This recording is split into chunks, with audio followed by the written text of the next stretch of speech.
Коронавирус илдети мына дүйнө өлкөлөрүндө тарап жатат. Деги эле муну алдын алууда адамдар эмнеге көңүл буруусу керек? Анын кандай жолдору бар? Карантиндин эрежелерин аткарууда жарандар эмнелерди эске алуусу керек? Адис катары ушуларга токтолсоңуз. Албетте, бул пандемия, инфекциянын таралышы дүйнө элдерине күтүүсүз болду. Бирок мындай инфекция мурунда адам заттарында болуп келген. Анан ошондон билебиз, бул инфекцияны токтотпосо миллиондогон элдер кыйылып калышы мүмкүн да.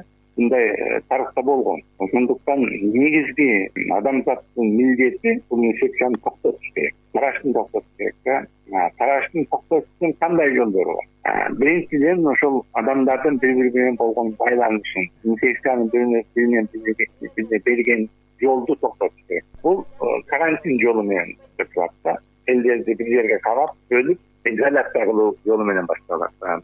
Бул эң негизги шарт да, пандемияны токтотуш. Буну биз азыр жана чрезвычайный ситуация, карантин деп айтып атпайбыз. Ошол жашап аткан нерсе, ошол инфекцияга каршы негизги иш. Экинчи иш бул медиктердин иши менен байланышкан, медиктердин милдетине жүктөлгөн. Бул ошол инфекциянын жанагы вакцинасында, же болбосо ошону дарыларды болсо, ошо менен дарылаш керек. Ошол оорулууларды таап алып бирден ошол карантин болгон зонадан биз мисалы үчүн Жалал Абадда карантинде отурабыз, Узакта. Узак району, Жалал Абад областы шаары карантинде. Ушул жердеги элдин баарын текшерип, азыр тест система чыгып атат. Дүйнөдө баардык жерде колдонуп атат. Ошол тест система аркылуу ушул караган зонада, карантин зонада тест жүргүзүш керек дагы. Анан эми баардыгын 100% таап баары бир кыйын, бул инфекция бизде калпалык мүмкүн. Бирок ошентсе да мүмкүн болушунча ошо элдин баарын карап тестиреп чыгыш керек. Мана ушул эки нерсени биз жашап аткандай болуп атабыз да. Мамлекет, дүнйөлүк мамлекеттерде ар кандай бул эки ишке ар башка мамиле кылып атышат. Мына Кытайда өзүңөр билдиңер, 12 миллион эл жашаган бир чоң шаарда такыр жаап салды карантин кылып. Кыймылдатты, эч ким эч жака чыгарбай. Аларда контроль кылыш оңой болду да, жана этаж үйлөрдө жашашат экен, окшоо айылда эмес да. Карантин кылып 2,5 ай кармады, 2 ай ушундай. Мен точно айта алмайм, 2 айдын тегерегинде oradan толук кутулуп чыгып кетишти. Ошондуктан карантин бизде да керек да. Ошол кээ бир мамлекеттер убагында карантин киргизбей, инфекцияны şu мамлекеттен таратып алып, токтото албай калды. Анан карантин да жардам бербей калат да, ушундай. Өкмөт мына карантин учурун узартуу керек дебеди. Мунун себеби катары оорулуулар менен байланышта болгон акыркы адамды аныктамайын токтотууга мүмкүн эместиги айтылды. Айрым жарандар буга каршы болгон учурлар дагы болуп жатат. Анан сиз буга эмне дейт элеңиз? Негизинен биздики Кудайга шүгүр мындай тараш акырында тарап атат. Бирок ошентсе да Кыргызстан кичинекей мамлекет буну азыр карантинди дагы улап карап турбасак, элди кармап ошентип дарылап, таап, издеп, ичинен ошо карантин зоналардан тестирип этип, бул көбөйүп кетиши мүмкүн да. Ошондуктан карантинди өкмөт, бул жерде мына өкмөткө мен ушул кадамына өтө жакшы ыраазы болуп атам.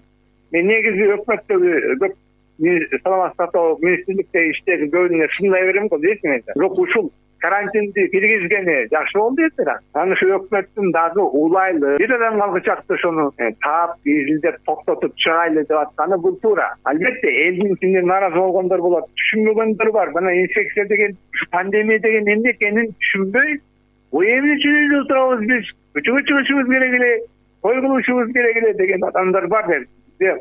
Коомдук аң сезим ар түрлүү, негизинен төмөн. Ошону журналисттер силерге айтып түшүндүрүп, эл информациялык жанагы булактар ошону элдерге түшүндүрүш керек. Элдин баары бири-бири түшүндүрүш керек. Түшүнгөнүн айтыш керек. Биз кыргыздар азыр ачка калган заман эмес. Колубузда бар көпчүлүк элдин 60% эл өзүн-өзү каржылап тамак ашын таап жейт. Бирок ошол 30-40% колунда жок кыйналган адамдар бар да көздөй. Ошоларга өкмөт, айыл өкмөтүндөгү адамдар өзүнүн канча адамы жатып жашайт ушуну билишет да. Канча эле ошонго жардам бере албайт. Мана мен угуп атам, мен угуп эле жүрөм, мына айылга жакын информация бар да бизде. Кээ бир айылдарда жанагы мал союп алышып, бир жума 10 күнгө элге өзүлөрүнө таратып, ошо менен оокат кылып атышат. Эт негизги эмне болуп да, тамак эт болуш керек да. Калганы картошка, пияз дегенде ал пока азырынча бизде бар, un да бар, мамлекет берип атат. Ошондуктан бул карантин токтоп турса, ошол биздин жанагы инфекция медиктердин жана иштеп аткан иши боюнча көрүнөт да, качан азаят, качан токтойт. Анан ошо токтогондон кийин анан карантинден өтүш керек. Айрым адамдар, ошол эле аттуу баштуу адамдар дагы бар. Алардын катарында ушул коронавирус жок деп дагы айткан учурлар кездешип атат. Алар эмне себептен мындай деп жатышат? Аттуу баштуу адамдар айтып атат да, туура эч нерсени айтышат да. Медиктерге окшоп, медицинский экспертиза берип коюп атат да. Мына карантин жок дейт. Кээ бир саясатчылар айтып атат, эч кандай вирус жок дейт. Мен кээде көз чачып кетип турат. Мен ушунча жашка келдим, өзүм 40 жылга жакын медицинада иштейм, анан медик болуп, эксперт заключение берип, элдин башын оортканды токтотуш керек да. Кайда вирус жок, вирус таркап жүрөт. Ошо кошуңарда бар, өзүңөрдүн айылыңарда бар. Экинчи үй-бүлөлөргө кирип кетиши мүмкүн. Анан ошо вирус жок. Бул мамлекеттин болбогон иши деп туруп өкмөттүн чындап койгонго бул эми билбейм кандай ал кишилер иман берсин, мусак берсин деп айтат го. Кудай эле сактасын, ошолордун акылына да акыл киргизсин. Анан адамдарга түшүнүш керек, бул карантин улап качан ошол көрүп туруп анан кийин ошол азайганда анан кийин чыгат, элдер Кудай буйруса жакшы эле болот. Өнүм бизде азыраак, Кудайга шүгүр, башкаларга караганда, башка чоң мамлекеттерге карагачы канча миңдеген адамдар өлүп атат. Эми биз ошону таркатпай, Кудай бизге берген экен ушундай шартты. Географиялык акыбалыбыз дагы бизге карантин кылып, бөлүп, изолировать этип, изилдеп таап, дарылап токтотконго бизде мындай шартыбыз да жакшы да, адамдар аз-аздан айыл болуп жайлашып атпайбыз. Эми чоң шаарларыбыз экиде, Ош, Бишкек. Ошол жактагы чоң шаардагы элдерге кичине кыйынчылык болуп, бирок аны биз түшүнүү менен кабыл алып, ошо карантинге баш ийишибиз керек. Менин оюм ошондой. Эми албетте дагы башка ойлорду айтып атат экономисттер. Бир экономистке кече айтып атат, жазып аткан болсом. Эме дейт, деген завод фабрикалар токтоп калып, жумушчулар жумушу жок калат дейт. Кайдагы завод фабрика бизде? Кыргызстанда чоң завод фабрика барбы? Жок да. Биздин негизги жумушчулар бул таксисттер, медиктер, мугалимдер, базарчылар. Ошол Мына ушул оору менен күрөшүүдө дарыгерлердин эмгеги чоң экенин баарыбыз жакшы билебиз. Анан оору жуктуруп алган медиктер да болуп жатат. Негизи эле ошол обсервацияларда иш алып барууда медиктер кандай тартипте иштеш керек, аларга кандай шарт түзүлүшү керек? Жөнөкөй эле бир коридордо, анын ичинде оорусу да басып жүрөт, оор эмеси да басып жүрөт, санитаркасы да басып жүрөт, врачы да басып жүрөт. Анан жугат да. 1000 специалист келсең да жугат. Воздух менен жугат. Ал бактерияны болуш керек, инфекционный бөлүктө. Где-то таза, где-то обсервационный, где-то изоляция, где-то реанимация деп. Бири-бирине эч убакта контакт болбош. А биздин турган жерлер ошо имараттар, инфекционный больницалардын өзүндө гана бир аз шарттары бар. Калган жерде азыр массовый поступление болуп атат. Аларды биз ошону мен айткам да, инфекционный кылып туруп, баардыгын ошондой зонировать этип, зонага бөлүп, ошону даярдап коюш керек деп мен бери эле жаздым.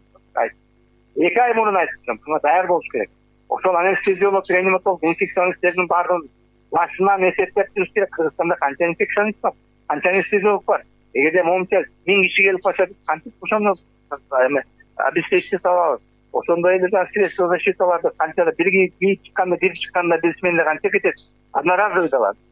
Анан канча керек, бир айга канча керек, ошону эсептеш керек эле да. Буга акчанын деле кереги жок болчу да.